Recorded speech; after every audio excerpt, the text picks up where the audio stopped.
Oke, pejuang UTBK 2020, masih ingat nggak tadi? Sebelum saya bahas soal, saya bahas tentang apa? Ingat nggak? Persepsi. Oke, jadi setiap orang punya persepsi yang berbeda terhadap sesuatu benda atau suatu kejadian. Contoh di gambar yang ada di channel tadi, ada dua orang berdiri berhadapan, di bawahnya ada angka. Nah, si A bisa menganggap angka tersebut adalah angka 6, si B bisa menganggap angka tersebut adalah angka 9, tergantung persepsi masing-masing.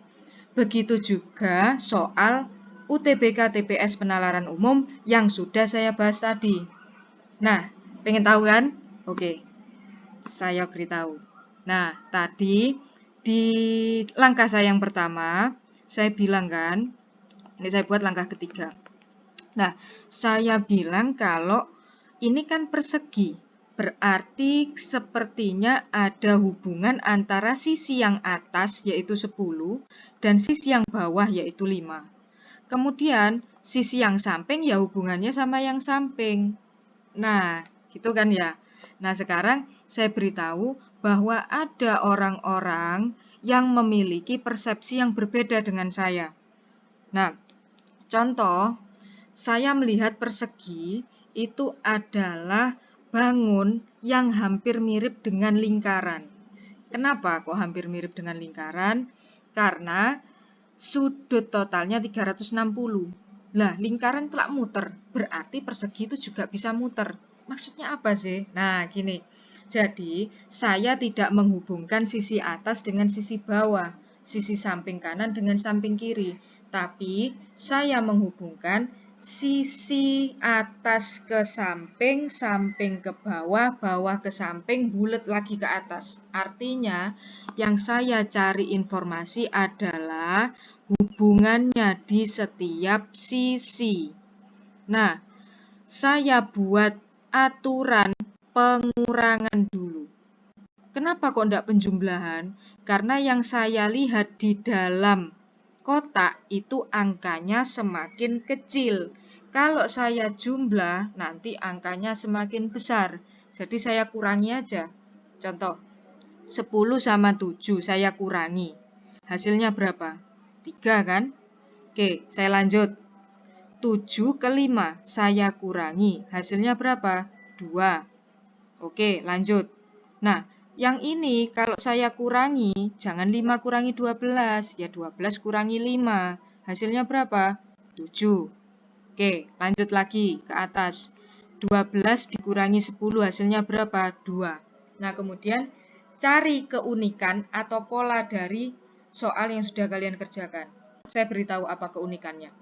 Ternyata yang serong antara yang pojok kiri atas dengan kiri bawah, pojok kanan bawah itu hasilnya sama. 2. Nah, yang berbeda apa? Yang berbeda itu adalah 7 dan 3. Nah, kemudian kalau sama ya enggak usah saya hiraukan. Lah, yang berbeda 7 dan 3 saya buat algoritmanya atau aturannya apa? Ini, kurang. Saya kurangi. 7 saya kurangi dengan 3. Nah, sebentar. Saya tulis di sini. 7 saya kurangi dengan 3. Hasilnya berapa? 4. Loh, sesuai dengan hasil yang di tengah. Nah, sekarang kita coba di soal berikut, di gambar berikutnya. Oke, saya gambar lagi. Saya pakai pulpen warna kuning ya.